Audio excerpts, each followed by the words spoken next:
in 28 hours.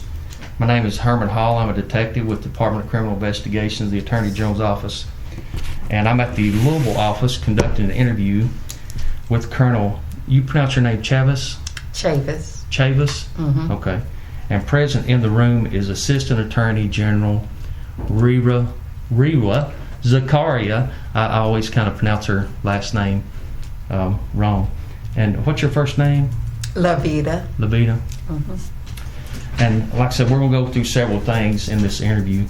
And what's your current rank with the Louisville Police Department? Deputy of Police. Okay. And how long have you been in that rank? Approximately 3 weeks. Oh, okay. So that's been a recent promotion then. Yes. Now, March the 13th, what was your rank? I was the Assistant Chief of Police, Okay. and Lieutenant Colonel. I got you. And how long have you been with the LMPD? 29 years approximately. Oh, wow. You got a lot of time on then. Yes. Can you kind of go through your positions that you held with the Louisville Police and how you got to the rank that you're at now? I was an officer in the 1st, 2nd, 6th,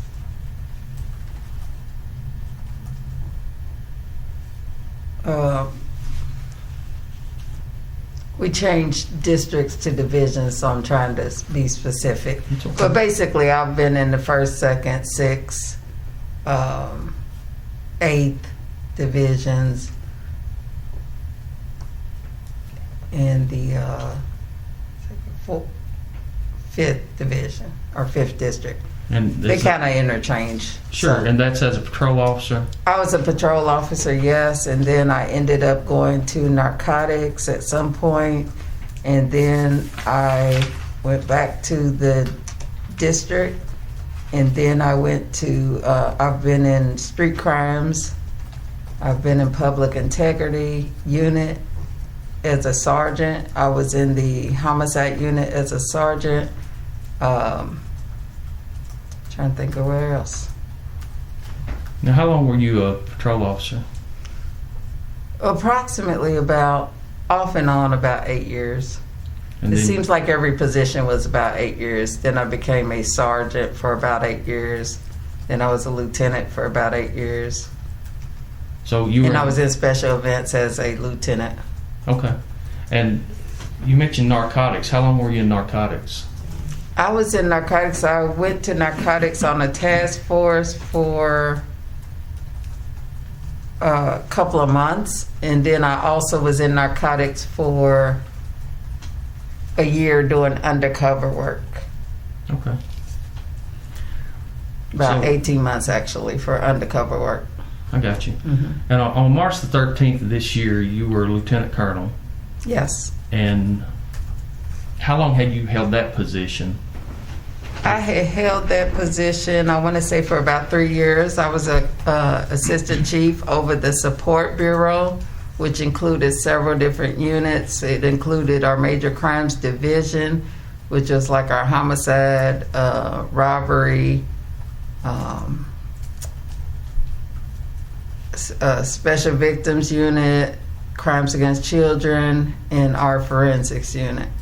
And then we added later on the fugitive unit to the major crimes division. I was also over the what we now call the criminal interdiction unit, and it included narcotics. It includes narcotics, and narcotics ended up being kind of a conglomerate because we merged 9th Mobile Division into narcotics, and so that became a kind of conglomerate of narcotics, LM Intel,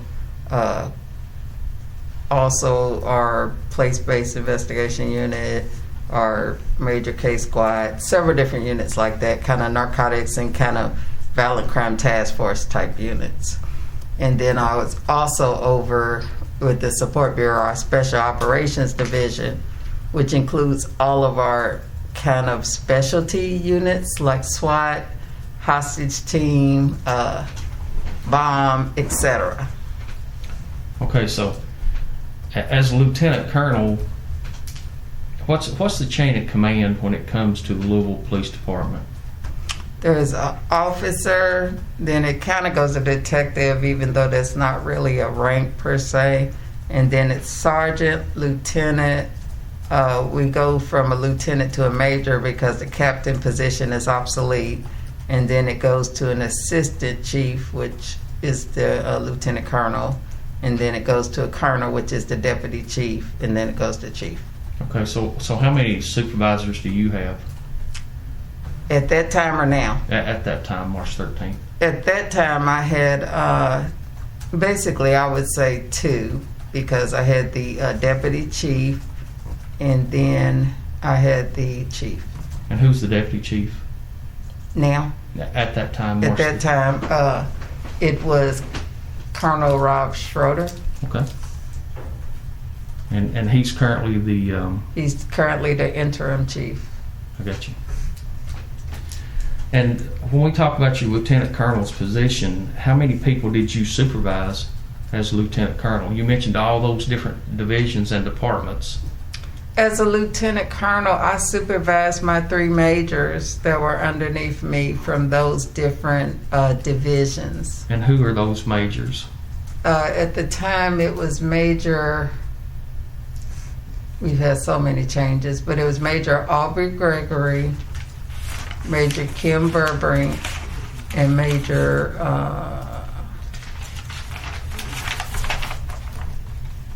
I'm sorry, hold on. It's a shame. It's okay. Major Josh Hash, I'm sorry. I'm sorry? Josh Hash Okay, Josh. was major over Major Crimes Division. Kim Burbrink is a major over Criminal Interdiction Division. And Major Aubrey Gregory is a major over our special operations. I got you. So how many people, and I'm going to concentrate on CID, and that would be under Major Burbrink. Yes. How many people are in CID? I can't tell you exactly, but approximately 100, give or take. It usually seems like most of our divisions are have about 100 people in them. Okay. And basically that's made up of sergeants and officers, detectives. Yes. And lieutenants, because you don't have a captain's position. Right. So you talked about some of your experience earlier. Were you ever a detective, or you mentioned working narcotics? In narcotics and also in street crimes. Okay. Street crimes was similar to the 9th Mobile Division in the tasks and duties that they do. Now, did you receive any type of trainings as far as special trainings for to be where you're at, let's say? Yes, a lot of trainings and different topics and different varieties of unit type training. Okay. And could you give me a basic description of your procedures on search warrants? A basic description. Can you be more specific? Do you mean What's the your preparation policy? Or the actual serving of it, or what do you mean? Probably all the above, but let's start with the policy on your search warrants, and we'll talk about March the 13th, because I know there's been a revision to the policy when it comes to no-knock warrants. So let's concentrate on the time period of March the 13th. What was the policy on the search warrants at that time? I can't give it to you verbatim, but our policy on search warrants is like it always is. You would do your whatever your target was, you would do your surveillance on that target. You may have some informants that you deal with involving that investigation, and then you would, after you do that, you would apply for an affidavit. You'll get that signed, and then you would,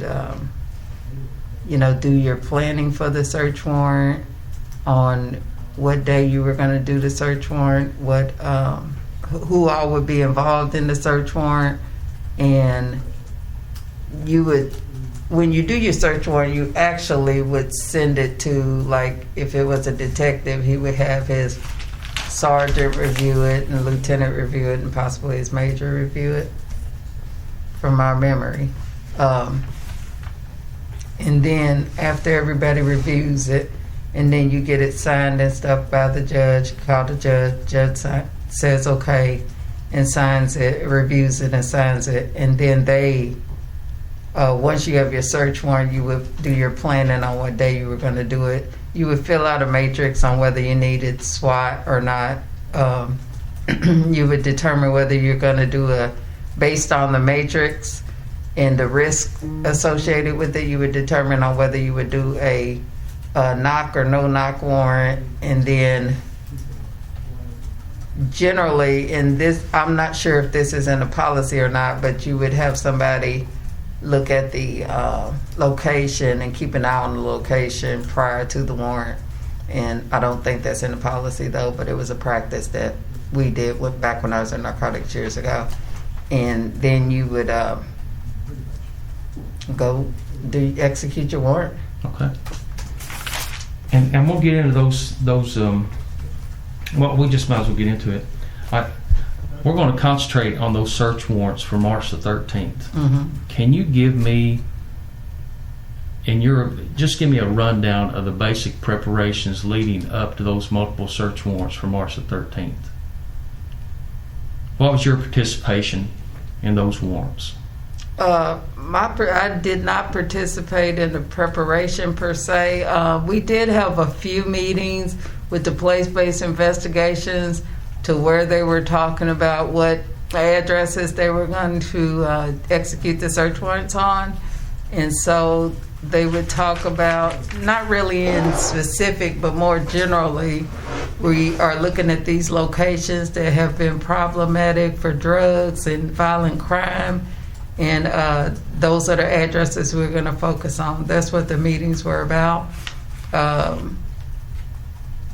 They determined at some point, I'm not sure I was in that conversation, to do the multiple warrants all on the same day at the same time, because oftentimes when you're doing warrants, you don't want that person on one warrant to call the other people and give them a warning so that they can get rid of the evidence, the drugs or the guns or whatever. And so they were going to do multiple warrants on the same day.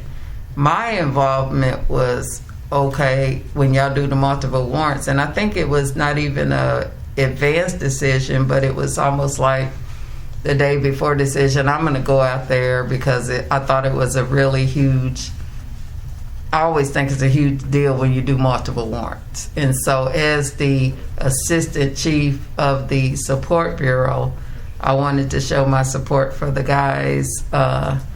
I wanted to be there when they executed multiple warrants, because this was the first warrant that I know of, multiple warrants on this place-based investigation unit.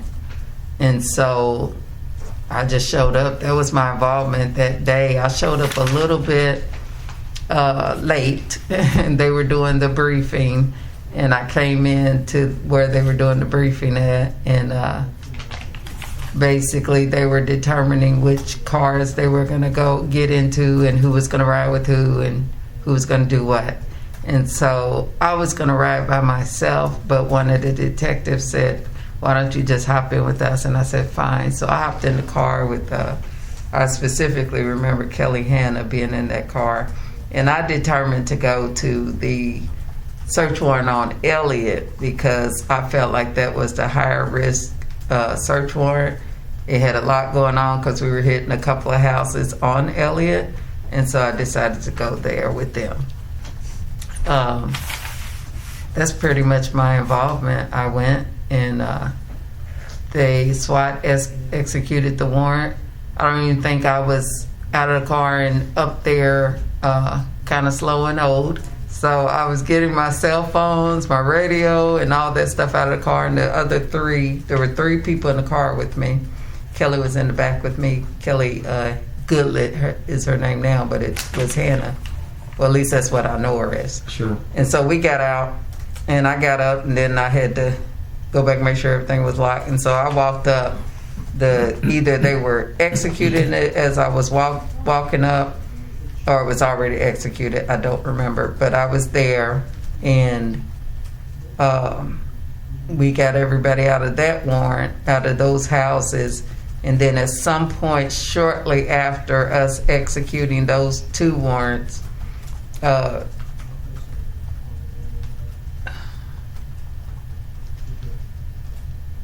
think it came over the radio. I think it came over the radio that an officer had been shot at the other warrant, which subsequently was the one on out. I don't remember the exact address, but out of Breonna Taylor's house. 3003 Springfield Drive. Springfield Drive, yes. It came over the radio, I believe, that there had been either somebody called or either called one of the other detectives, or either it came over the radio that there had been somebody shot at Springfield. And so at that point, I got on the phone and I called Major Burbrink, and I think she was asleep. Major Kim Burbrink, she was asleep, and told her, I said, there's been a shooting out at Springfield. And I think I also called the chief at the time, which I believe was Chief Conrad at the time, and it informed him that there had been a shooting. And anything else? That was, that's the kind of the only involvement I had in that. Yes. Did you go to Springfield Drive when that happened? No, I did not. And what were your actions? After that, we had a lot of people on Elliott, and so we were trying to deal with that. I did go to the hospital after that at some point, but it was not immediately because we were trying to deal with what we had to deal with there. And I also know we have at the time 2 other colonels and a deputy chief and a chief, so I knew that somebody was handling those duties. But after that, I went to the hospital, and then we went, as custom I imagine, we went to the public integrity unit. I think, I'm not real certain, but I think we went to the public integrity unit because that's what we normally do, to view video. But of course we know there's no video. Yeah. I was going to ask, did you see any video that night? No, and I can't remember if I went to public integrity or not, because we do this, so it's kind of commonplace as a habit to go to public integrity. So I'm not sure if I actually went that night or not. I think I did, because I think there would be other officers there that we would generally, say, hey, hang in there, it's going to be okay. Just kind of give them some comfort. Mainly, and view the video if there's video, but there was none in this case that I viewed. Did you talk to any of the detectives that were involved? No. Did you talk to any officers that were involved? Let me rephrase that. I did talk to Sergeant John Mattingly in the hospital when I went to the hospital, I believe. Just, hey, you're going to be okay, pretty much. Nothing involving any questioning about what happened or anything like that. Did he make any statements about what happened? You didn't ask him any? No, I did not. I did not ask him any questions about anything. Okay. And I'm going to back you up quite a bit. We're going to go back through this thing just a little bit more, so that way I know that we're clear on everything. Mm-hmm. You mentioned the process of the detective getting the information together for the multiple search warrants. Mm-hmm. And then he disseminates that to his sergeant, lieutenant, and major. And did you ever see all those warrants at one time? No. You never reviewed any of those warrants? No. Okay. And from what you're telling me, that's basically up to that unit to review those warrants, up to the major to approve. I would depend on the major to review those warrants in every level that I talked about, the sergeant, the lieutenant, and the major to review those warrants. In my level, it's more of a global view of all my units. More the day-to-day is generally with of course, the sergeant, lieutenant, and then the major has a little bit, wider position in that rank, and then mine is at a high level. So no, I didn't view any warrants. Okay, but you did attend some meetings in regards to the warrants. Yes, I attended some meetings in regards to the locations that they were going to do the warrants on. And when were those meetings? Usually we had a monthly meeting. We had a couple of meetings. I only remember attending maybe at least 3. And we were really more trying to figure out how to get this unit up and running, and because we have gone to Cincinnati to see how they ran their unit and looked into a lot of their different I don't want to say policies, but I don't know if tactics is the right word, but procedures. We looked into a lot of their procedures in their particular unit that we were kind of modeling our unit after. So my involvement was more in getting that unit up and running and how we would operate and how the procedures would be. And yes, those locations were talked about because we had to talk about what locations we were going to focus on based upon different variables.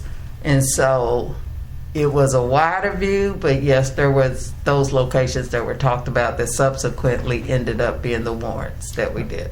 And let me talk about this plant-based investigations unit. Is that Place-based investigations unit. Mm-hmm. And when was that created? Probably in, I want to say 2019. It was created in 2019, and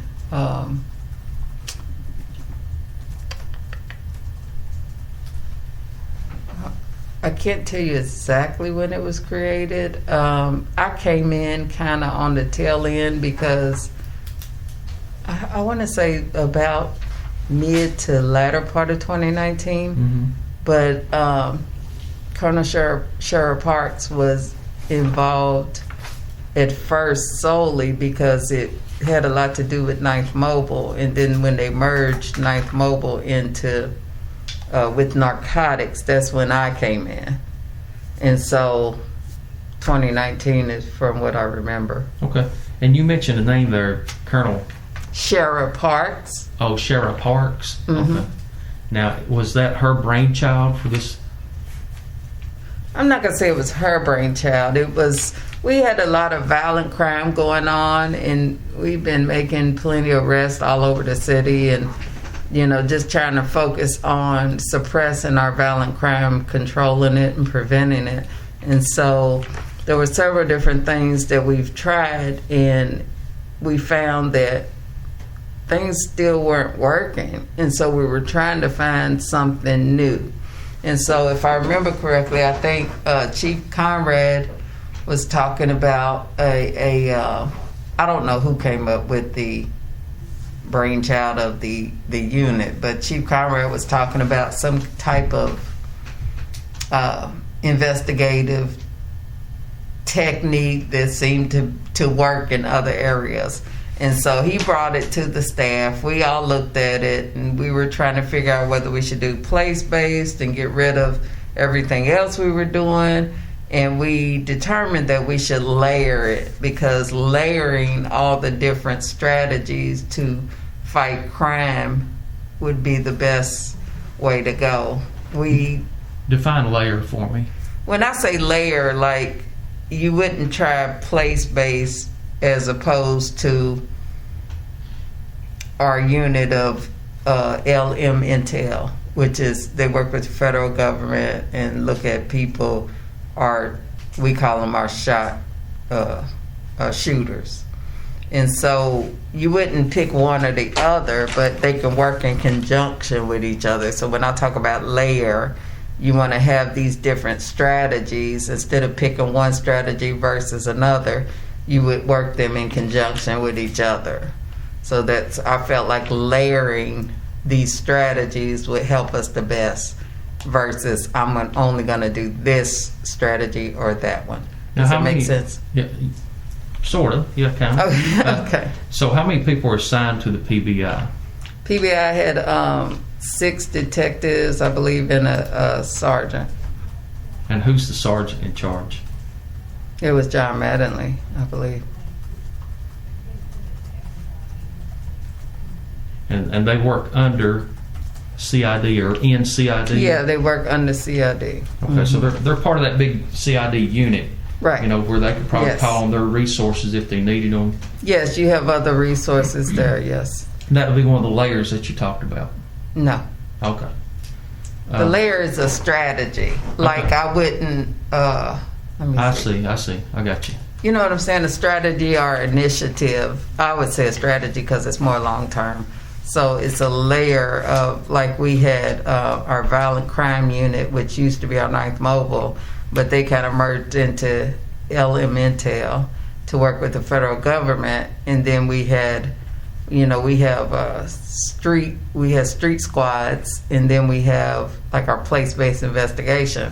So all those different things are attacking the same problem. They're just doing different duties or coming at it at different angles.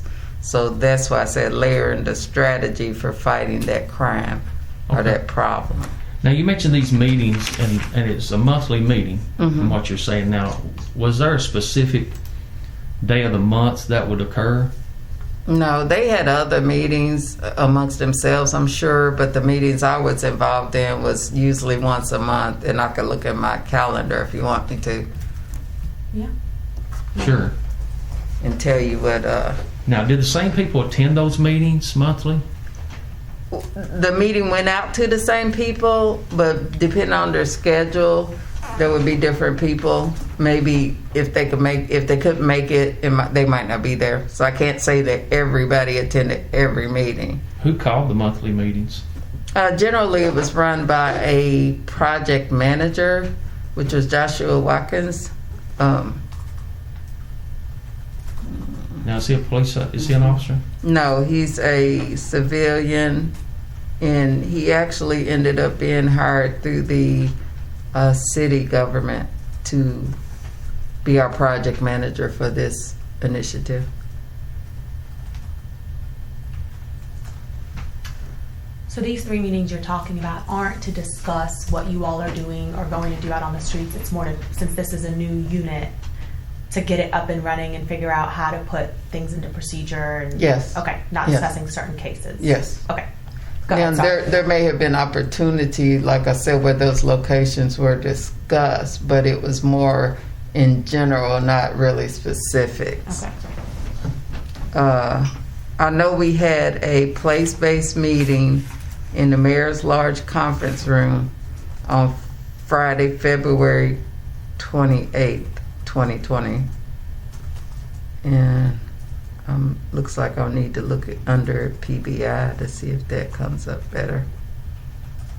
Okay, we had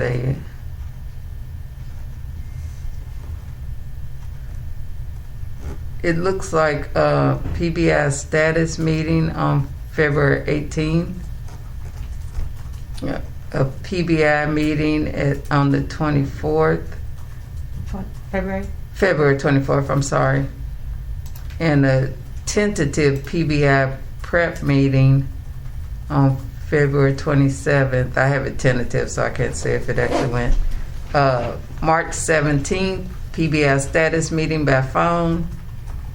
April 29th, I have PBI meeting.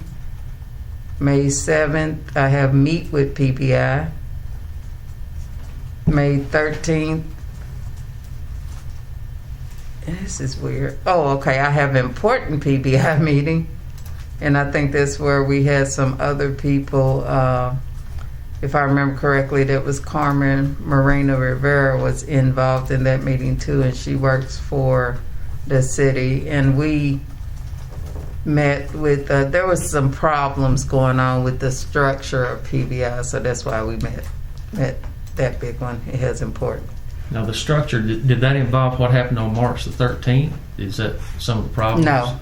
No, that was like the project manager and the detectives trying to figure out who does what Gotcha. and really kind of, to me, a struggle between the detectives wanted more latitude to talk directly with our codes and regs, and the project manager was trying to tell them, you need to run everything through me so that I can document and track everything. So it was like, you know what, we're going to get in the room face to face and talk it out, because we got to work together. We got to figure out a way to manage all this. Well, So that's what it was about. You mentioned several of those meetings, and it appeared 3 of those meetings happened in February. And Yeah, I mean, I have them on my calendar, so if I have them on my calendar, my assumption is that I would have been there. So why have so many meetings in February? Probably trying to still work it out. This thing never really got up and running. I mean, the way it was a lot of kinks worked out. It wasn't as, I guess I want to say, easy as we thought it was going to be. There was a lot of questions about different things, and so, you know, like I said, we just met. I didn't see it as a lot per se. I obviously my recollection was wrong, because I said once a month, so I go to a lot of meetings. So, but yeah, so I don't know. And who generally attends those meetings? It's generally the place-based investigative unit, whoever can make it at that time, and then it's myself, it's Colonel Parks, it's Joshua Watkins, and Chief Schroeder. He was deputy chief at the time. He was there. He would come. That's it, generally. Okay. Yeah. And I have some more meeting dates if you want those that I have. Oh, I think we're in pretty good shape now, aren't we? Okay. As far as those meetings go. Now, this plant-based unit, this place, I don't know why I keep saying plant. Place-based. This place-based unit, where do they get their information to decide, you know, we're going to concentrate on this area? Where does that information come from? It comes from like our calls for service, you know, our violent crime. We looked at how much violent crime is in different areas of the city. Me being on 29 years, generally as an officer, you know what your problem areas are. Like I keep making all these runs to this problem area. And so they got their information, picked a bunch of different areas in the city that we all know is continually problems based on the amount of shootings we get there, the amount of runs we get there, just your actual experience of being an officer. Then they had a matrix that they utilized to determine which area they would focus on first. The plan was to pick a couple of different areas and focus on them, but we know with the fact that we don't have as many officers as we normally have, our capacity wasn't at the level where we could pick a bunch of different areas and focus on it the way they needed to be focused on. So we picked one area. That area was picked due to the recent violence, due to the amount of violence, shootings, all our shootings, assaults, robberies, etc., homicides. Those are in drugs. That is the variables that we picked. Those are the variables that we picked to determine what area we would work on first. Recent violence really had a high weight on it. And we knew that this area, I know this area, and I'm not even a beat officer anymore, was constantly having people shot and killed, people shot, drug dealing going on. And so that area was picked. Now, what area? Elliott area, I'm sorry. Okay. Now, is that information that you're talking about, is it put into any type of database? I'm sure they probably have a database or some kind of file on it. Are you familiar with iLeads? Mm-hmm. Is that a Louisville Police Department database? That is a database we use for reports. And I do believe they may even have arrests after we make them in there. I'm not sure if at this point they would have put that in the iLeads at this point, because this location was supposed to be confidential, because usually if you're trying to work on a location, you're doing surveillance and you're trying to do some things, you don't want everybody knowing about it in a narcotics investigation and even in a violence investigation. So that was more, I'm not sure if it would have been in I-Leaks at that point. I don't know. Okay. So when was the first time that you learned that multiple search warrants were going to be executed on March the 12th or 13th? Ooh. I don't know the answer to that. I assume it would have been, of course, it would have been before that date, but I can't tell you exactly when I would have found out that multiple search warrants were going to be done. But I know as soon as I knew and I wanted to make sure that I was there, since that was one of the first search warrants that I knew about and one of the bigger search warrants that they were doing, because it was multiple places. How would you get that information? The major. At Burbank? Burbank. Mm-hmm. So, but you can't recall when you learned about 4, possibly 5 search warrants that were going to be executed? I do not know. I can't say if it was a month. I can't say if it was weeks. I don't know. But I know it was prior to, of course, the search warrants being served. I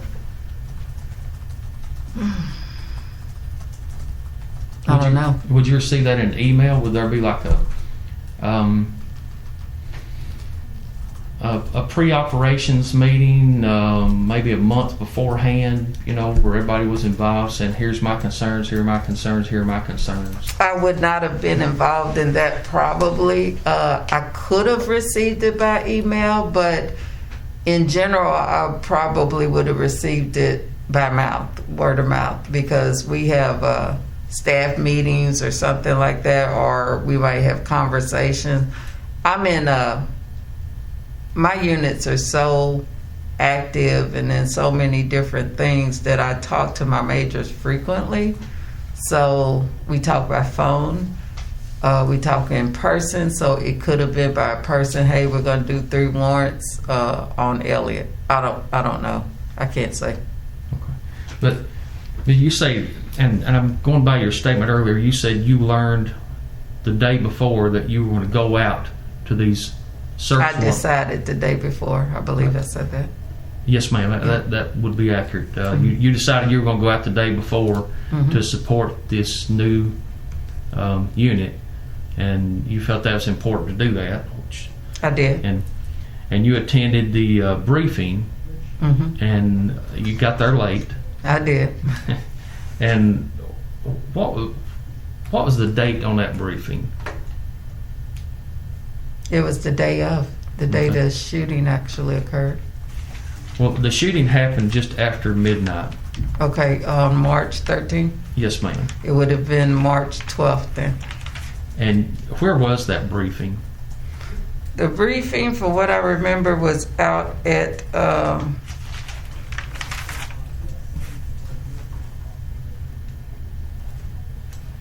it was out at the SWAT unit, which is out off of Southside in Naval Ordnance. It wasn't done at the CID office? Not the one I attended, no.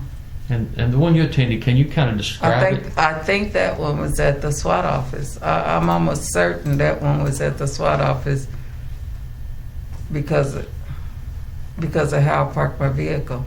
I think it was at the SWAT office, the one I attended.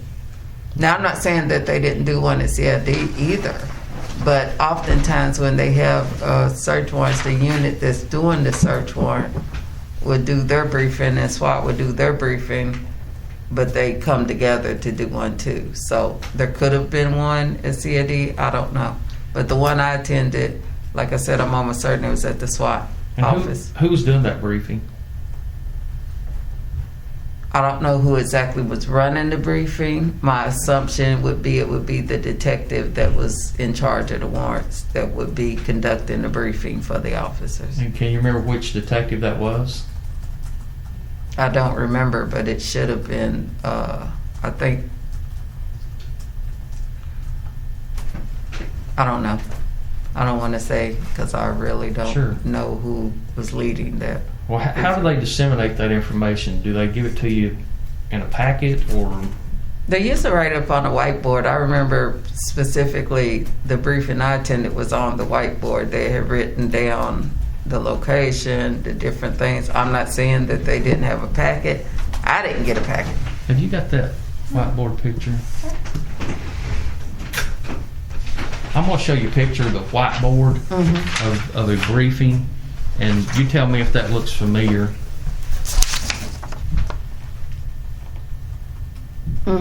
It looks familiar. It looks like a whiteboard that I would have seen. And did the person giving the briefing, you can't recall who that was? You can't recall whether it was male, female? Well, we don't have a lot of females, so I would assume it was a male. Well, let's don't assume. I mean, I don't know, because like I said, I got in late, and I was just basically, Sure. I glanced up there, saw some stuff on a whiteboard. I was talking to several of the different officers. how many officers were there? A lot. There were a lot of officers. Who do you remember was there that you were talking to? Like anyone you remember at the meeting?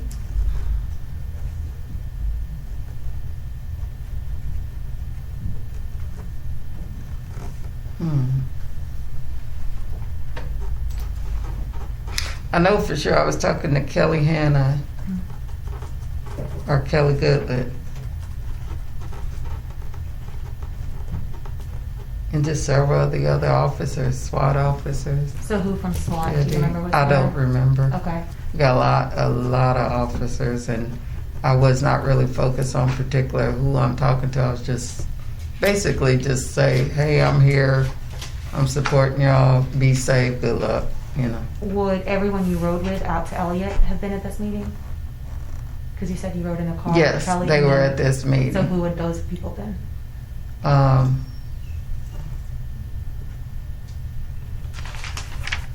If you show me some paperwork, I can tell you who was there.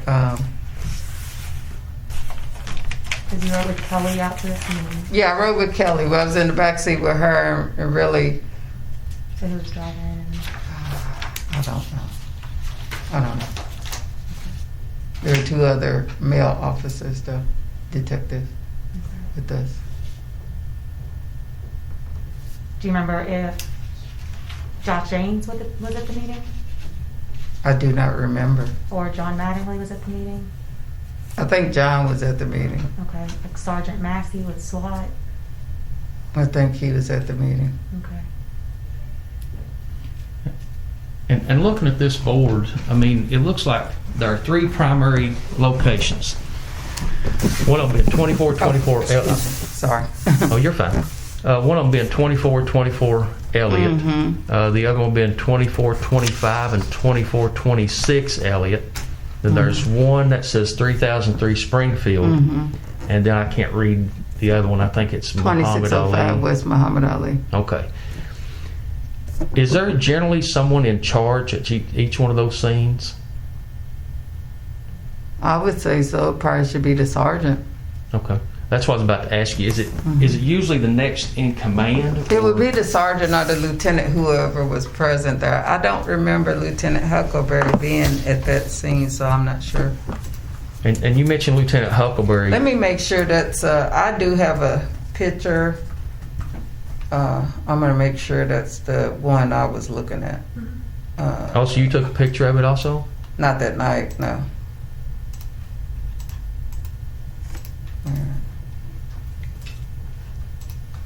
So when was your picture taken?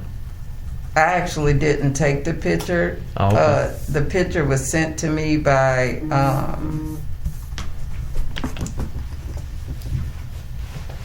Major Burbrink because she was mad because they were trying to say that there was no, I guess no briefing or no, people didn't know where they were going, and she's like, yes, we did she said it was on the board, you remember? And I was like, yeah, and she sent me a picture. She said, see, we did. So I'm trying to, Let me see if I can get to another way. I just want to make sure that's the same board. Take your Oh, time. absolutely. I want to make sure it's the same board also.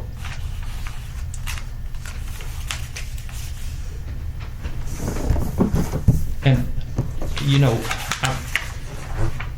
I hate to make assumptions, but looking at this board, the way that you described Yeah, the way that's it the same should board. be, 2424 Elliott Avenue, Sergeant Meany is the first one listed, so he should be the officer in charge there.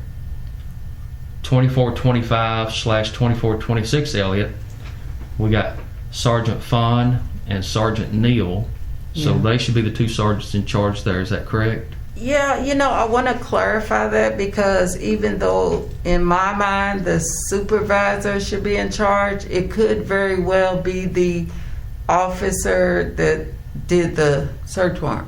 I It got you. could be, so I want to make sure I clarify that. But would that be noted on the board, like OIC?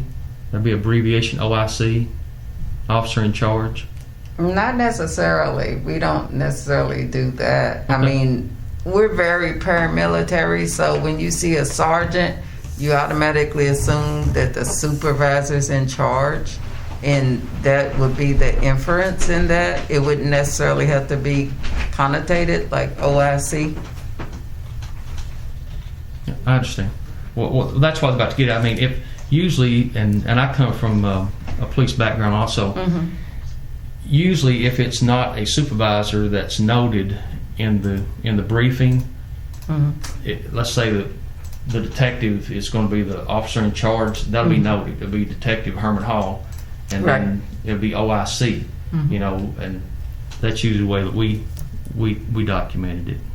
Yeah, we never documented it like that. Do you have more than one picture by chance? Did you get sent anything else from Major Burbank? I think that's the only picture I got sent. Like I said, she was upset and she was like, we did have a briefing, and because they were trying to say that it was confusion at Springfield and nobody knew where they were supposed to go, and so she was upset about that. And she's like, yeah, we did. She said, you remember we had we put it on the board? And I said, yeah, I remember, because I did. Who was it that was confused? Like, who was the rage coming from at Major Burbank? Huh? Who was telling her that there was no... I don't know if it was in the media. Usually it's just media stuff, and media's media. So she was upset about that. There's a lot of things that have gone on or been said in the media or publicly that have been inaccurate, and so she was kind of upset about that, as she has been, and I understand that because it is frustrating. So that's what that conversation was about. I didn't take a picture that day, and matter of fact, I can tell you what day it was. She sent it to me, but I understood her frustrations, and I was like, I know, and so I know you're frustrated. It's. Do you care to share that maybe I picture can. with me?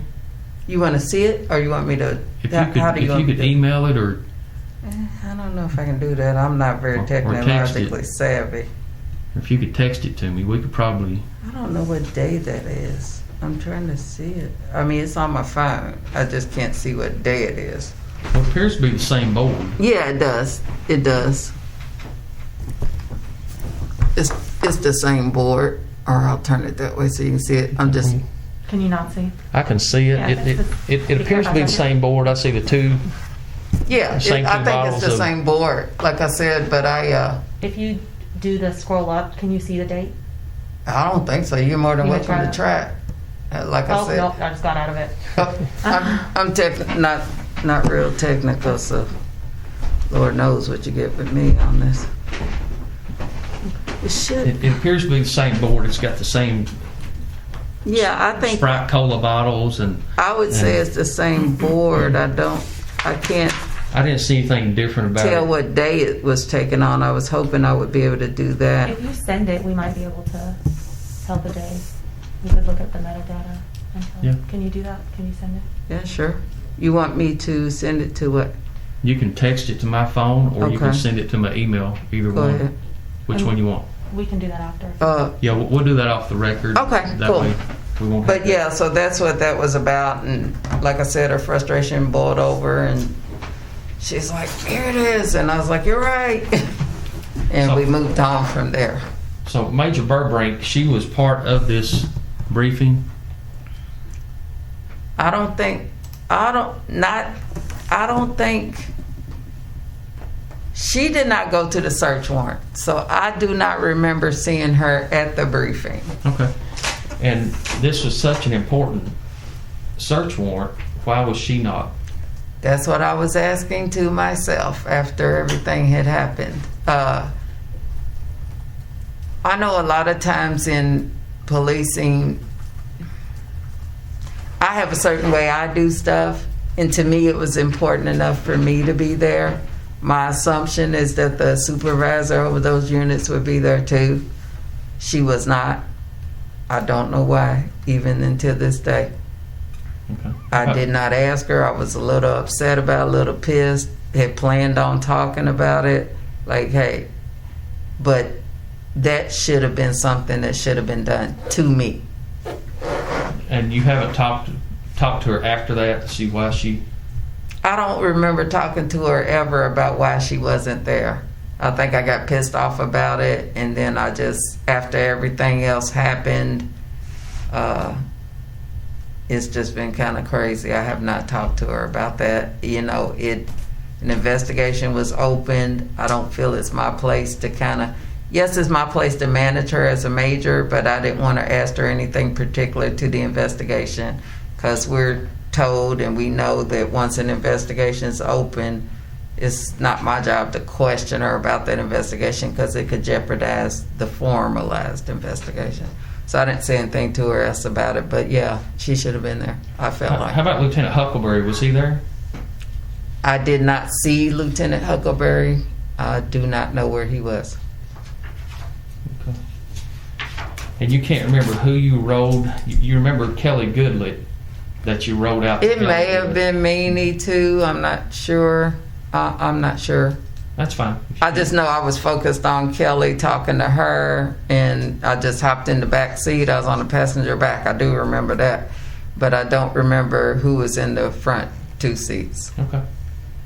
And while you were at Elliott executing those search warrants, you can't recall how you received the information about what happened at 3003 Springfield. Mm-hmm. I don't know if it was listening to somebody else talk and say somebody's been shot at Springfield. I don't think it came over the radio. I really don't. I think someone said there was a shooting at the other location. But you knew it was a police officer. Huh? You knew it was a police officer. Yes, I literally had to go back, if I remember correctly. I'm trying to remember if I had my radio. I may have left one of my phones in the car, but I had to go back to the car to do something to get a phone, because I remember running back and then running back to the scene, and I was out of breath. So I either left one of my phones in the car, but yeah, I had my radio with me, so it had to have been one of my phones, because I carried two phones. So I think I brought one and I didn't bring the other one, so I had to run back and get that one out of the car. And that's when you said you went, after that you went to the hospital and checked on Sergeant Mattingly. Yeah, after we got everything situated at that scene, I went to go check on Sergeant Mattingly and see how he was doing. And you didn't know anything going on at 3003 Springfield? No. When did you learn that someone had died at 3003 Springfield?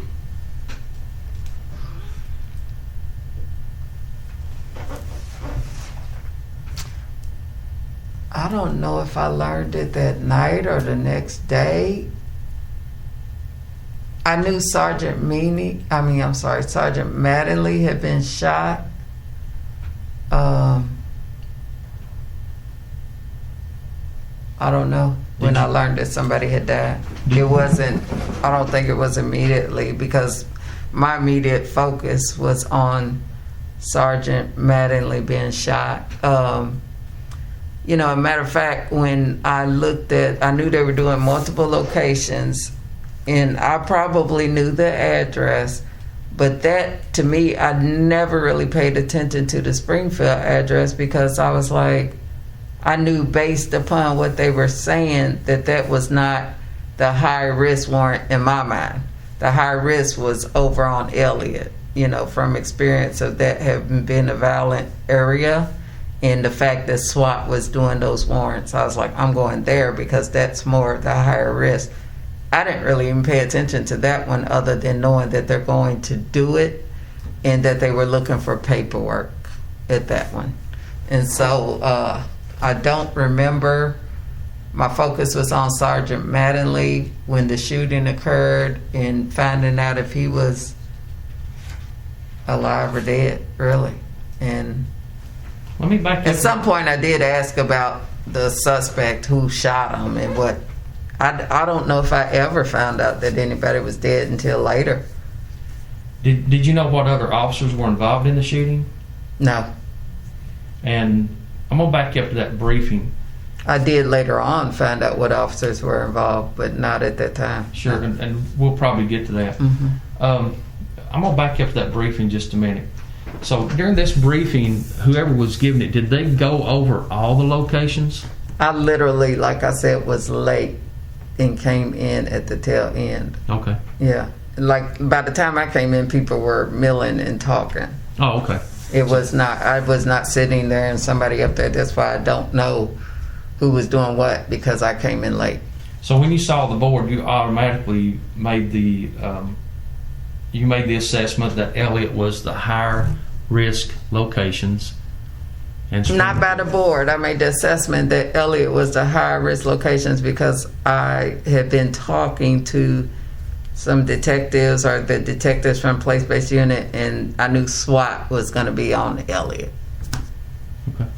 You can't remember which detectives or SWAT you were speaking with in regards to that? No way. No, it's a lot of them. I don't even think I talked to Massey directly. I mean, like I said, when I came into the briefing, people were milling around at that point, talking to each other. Okay.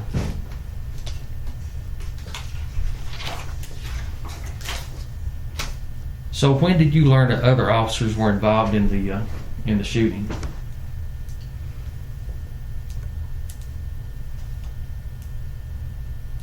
You said that night that you reached out. I think it would have been that night after I went to the hospital, and then, like I said, we go to Public Integrity at that point on Taylor Boulevard, and there's officers that sit in a room. They have peer support with them to give them support. That is when I realized, you know, after you kind of start talking to, you know, basically the chief and our staff, we talk to each other, and you find out that there's some other officers that were involved. So it would have been that morning, I guess, because by then it was morning. So I'm assuming there were other command staff at the PIU office that night? Yeah, the assistant chiefs, we always come down there to the PIU office or the Public Integrity office. And mainly we come to, like I said, view the video, to show support for our officers that we are here. You know, we know what's going on, and any other things that we might need to do.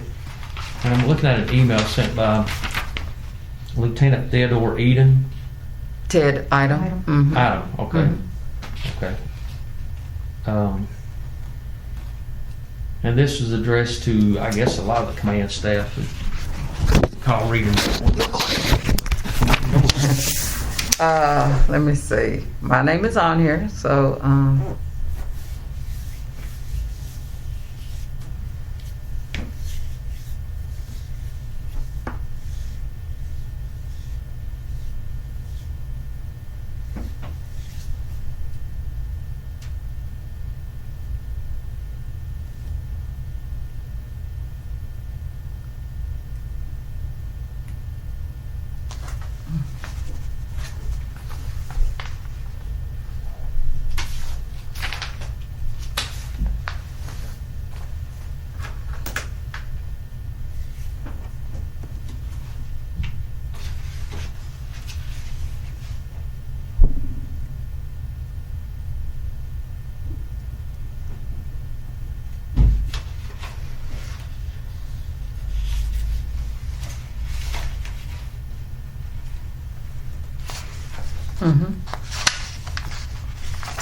I definitely, my name's on here, so Yeah, I would have gotten it. It says, I guess on March 13th, so that would have been that morning. Yeah, it appears that it was sent out 9:23 that morning. Yeah.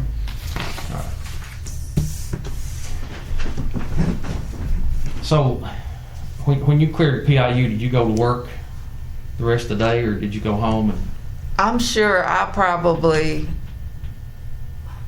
think at some point I went to work. I don't know if I went home and then went to work or went straight to work, because it's my job as a support bureau commander to do what we call a critical incident group meeting, and that's where we meet with the, I don't even know if we did one that day. I think we did. Yeah, we did do one that day. Yeah, my job is to meet with them shortly after the shooting and do a kind of like a briefing to them and say, hey, here's what we know at this point. If we have video, we show it. If we don't have video, we say we don't have video. The purpose of that is to say, is there anything that we should be explaining during our press conference, and or how do you think the public's going to react? I have basically a script that I go by each and every time so that I can say that I've done it the same way every time. So I tell them what we're here for and the purpose, and then I ask them like the questions I just said. Is there anything, what are your thoughts, basically? And is there anything that we need to, like a lot of times they'll give us advice like, if this happened, you really need to say this during the press conference so that people won't riot and go crazy, pretty much. And then they'll tell us that, and then they'll also tell us whether or not they think the community is going to be up in arms. But I really don't guide them. I just say, here's what happened. Give me your thoughts. who's in that meeting? Usually who's in that meeting is a bunch of different ministers, some public officials, sometimes some council members come, sometimes there's some government, city government members that come. It's different every time because it's based on people's schedule. A lot of times when we know that there's a shooting, there's very short notice between that shooting and the meeting. And so it varies from time to time. I generally keep a log, a sign-in log of who came to the meetings. I generally keep those. Do you have that? I'm sure I probably do. Could we get that? Let me mark it. We can get, yeah. You're going to write down everything? Yeah, okay. We'll get that after. Yeah, that'll be fine. After we're done here, we'll arrange to get that from you. Is there anything else you can think of? I know. I have some questions. No, I'm sure. Yeah. One other. Yeah, I do have a couple other things. Now, is this the first time that? Well, I know it's the first time for the unit executing multiple search warrants. But is it customary for the Louisville Police Department to execute multiple search warrants at one time? It has happened, yes, on occasion. It depends on, of course, each investigation is different, so it depends on the investigation. But if we find locations that tie into each other, where we feel like somebody's going to call the other person and tell them to destroy evidence and have noticed that we're coming, then we're going to do it at the same time. So yes, that has happened. I don't say it's like all the time, but I would say it's consistent. That we have multiple warrants if the investigation leads us into that arena. Is that generally done at nighttime? It is done whenever that they feel it's necessary to do. It depends. It's circumstantial to me. It depends. I can't say a general there. Okay. I think it depends on the case. It depends on the officer, it depends on SWAT's availability. There's a lot of variables it depends on, so it depends. Okay. Reva? Okay. All right, so you said there was a briefing on March 12th, the day before the shooting happened. The one that you were late to with the whiteboard, okay. Yes. And you can't remember exactly who all was there, but it was at the end that you showed up? And, Yes. Okay. Was there another one at any point beforehand where you remember a discussion about the Elliott Drive, the Muhammad Ali, and Springfield? A briefing? A meeting, a briefing? I'm sure there was some meetings where that was discussed, those locations. I'm not sure if it was in regards to a search warrant. Okay. But it was maybe a meeting regarding, we're looking at these locations. And that would have been separate than those like task force meetings that you had, that you listed off for us. This would have been more of you talking to the officers, right? You know, the meetings you just listed off from your calendar? Not those, Those officers are always involved in the meetings. but talking about these locations. Would there have been other meetings you would have attended discussing these locations and executing search warrants at these locations? Like I said, I'm not sure if it was particular to search warrants, but there could have been other meetings that I attended that was in relations to these locations. Okay. Like I said, I can't remember if it was particular, like, yes, we're going to discuss a search warrant at Okay. this location, but those locations would have been discussed at some other meetings. Okay. There was not just one meeting discussing these locations as being target locations that we were looking at. Okay. You know, we would have discussed those locations at other meetings. And did you know that the Springfield address was going to be executed that night as well when you went out to Elliott, when you made that decision? Yes, Okay. I knew there was another search warrant, yes. Can you remember when you realized all of those were being executed on the same night? No, I said earlier, I don't know. Okay. I don't. I wish I could remember half the stuff. But I don't remember when I became aware that there were multiple search warrants. But at some point I did, and it was prior, at least I know, to the search warrants, Okay. of course. And do you know, so you know there's no body camera. Mhm. Tell us a little bit about that, because why was there no body camera? That unit didn't wear body cameras. We had some units that were more our plainclothes units that had difficulties with placement of the body cameras and being able to wear them. So we had a lot of units, not a lot. We had some units prior to this that didn't. Matter of fact, they may have been the only unit still left that didn't do body cameras, didn't wear them. But prior to that, I think our SWAT unit didn't wear them, and SWAT had gotten involved in the shooting. And so after that, the chief said he wanted that unit to wear body cameras, so they started wearing them. Okay. And So even though the officers at Springfield had on the vest, they're still not required to put a body camera? no, they were not required at the time by policy to wear body cameras, so they didn't even have body cameras issued to them. Okay. Okay. And you never had a conversation with Mattingly after the shooting?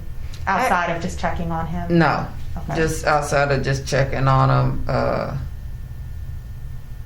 That's it. And I remember going to the hospital and talking to him. Did you ever have a conversation with Miles Cosgrove or Brett Hankinson? I didn't have a conversation with anyone else because, like I said, once we have an investigation that's been initiated, which this would have been immediately by Public Integrity Unit, I don't question them about anything. Okay. And so you saw this email that was sent that morning. Was there a phone conversation at some point after the shooting, like a group phone conversation where you all discussed? Okay, so you're shaking your head. At yes. some Tell me point, about I that. believe so, because Public Integrity, they do a more like a, what's we doing, WebEx by then? I don't know how long COVID's been around, but I think we may have been doing.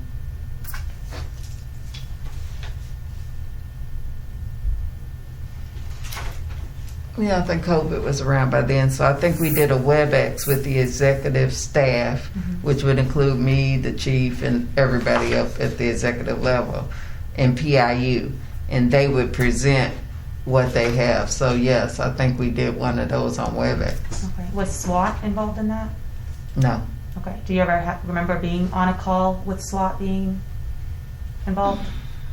I don't. No, I don't think I was. Okay. If I remember correctly, Major Burbank was involved in this WebEx because that's when I figured out we probably shouldn't have majors involved. Because, you know, their people are their people, and they're really close to their people, so they're going to advocate for their people. And the purpose of our briefing is to look at the case. You're not on trial at that point. You don't have to advocate. So I remember thinking about that after the call, that, you know, next time we need to leave the persons involved, the majors, out of that conversation. So to your knowledge, would Burbank, would she have been one of the people who would have approved the search warrant? Because you said it kind of goes through like a review before it gets signed. She should have approved the search warrant. She should have been the one approving it. I think, yes, because I'm not aware if she did or didn't. Would you have played any role in that at all? I would not have. Okay. So, can I ask you a question? Go ahead. So if I've got information from a previous interview that these warrants were discussed in meetings, and it's got Lieutenant Colonel, and they've got it spelled Schavis. That would be me. Everybody messes up my name. Sort of like I do with Rita. So what you're saying is, if this person said that in an interview, that you're still not aware of a draft copy of those search warrants or an affidavit for the search warrants? I don't remember viewing anything, and I would almost certainly say I did not view a copy, an affidavit. I'm not saying they're lying, I'm just saying I don't remember viewing a search warrant or an affidavit regarding those. Now, as I explained to her, those locations were talked about, you know, that this is where we're targeting. We may have even talked about search warrants at those locations. So, I don't know. I don't ever remember viewing an affidavit or search warrant. I believe that's what the interviewee is pretty much relating, that the locations and the details of the search warrants were discussed. Are they saying I viewed an affidavit? No, I'm just asking if you ever saw a draft of an affidavit or a search warrant during any of these briefings. I don't think so. Okay. I knew the locations, though. I knew we were focusing on the Elliott Avenue and the Springfield. But I just want to make clear, you know, that they didn't present something to you guys at these meetings. You know, it says here's a draft copy of what we're proposing. Not that I remember, no. Okay.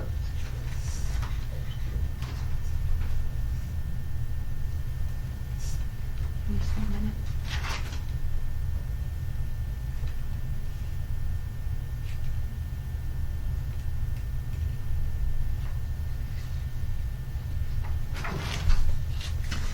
You did have that phone call, or not, I think you said it was by phone on March 17th.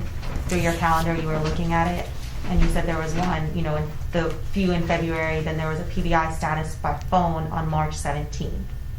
Hold on, let me Okay. get to it, because I like to Yeah, make sure look I got at the what right I'm date. talking about.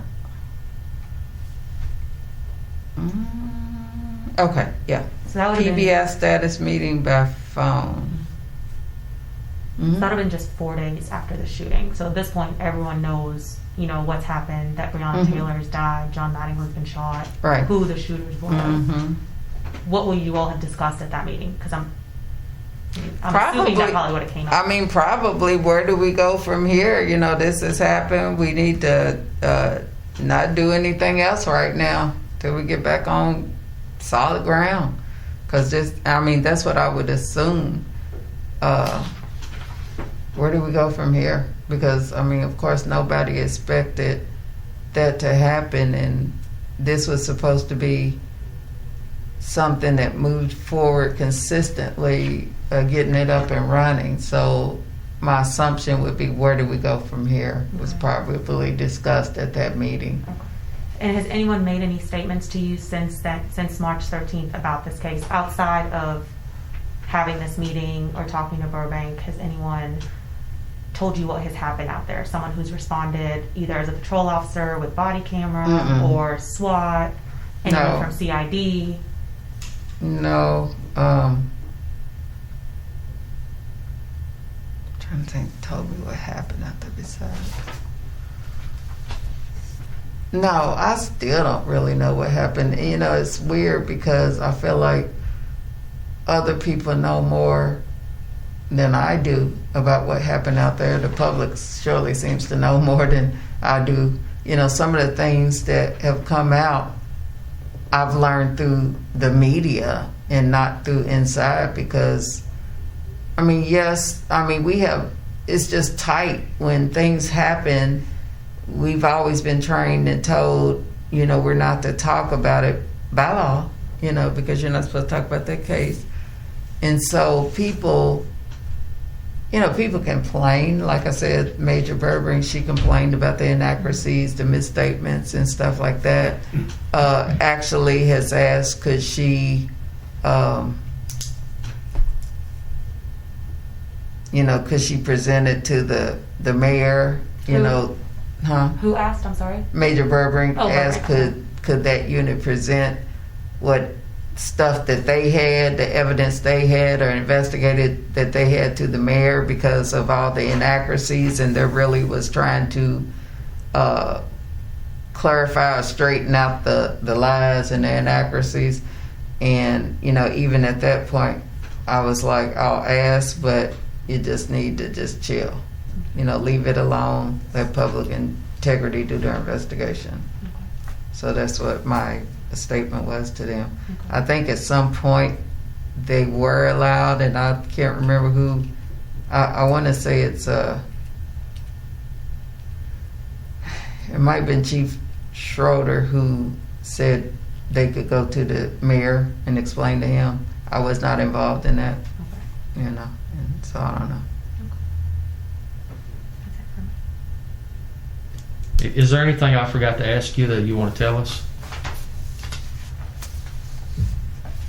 No, the only thing that I will say is yesterday I became aware that Lieutenant Colonel Andy McClinton came and said that Andy Wolfson, I guess he probably works with the Courier-Journal, had gotten a copy of the 39-page, I guess their investigative material. I don't want to say it was the case because I don't Like think it's the whole PIUs? case. No, the work that CID had done on the Breonna Taylor case and the other cases. Andy Wilson has gotten a copy of that and came to them for a statement. They said they don't know how he got it, but they were like, no statement, no comment. So that is out there, so that could come out. He said he's going to do a story on it. I don't know. So Is that it? that's it. That ends this interview at 11:47 hours.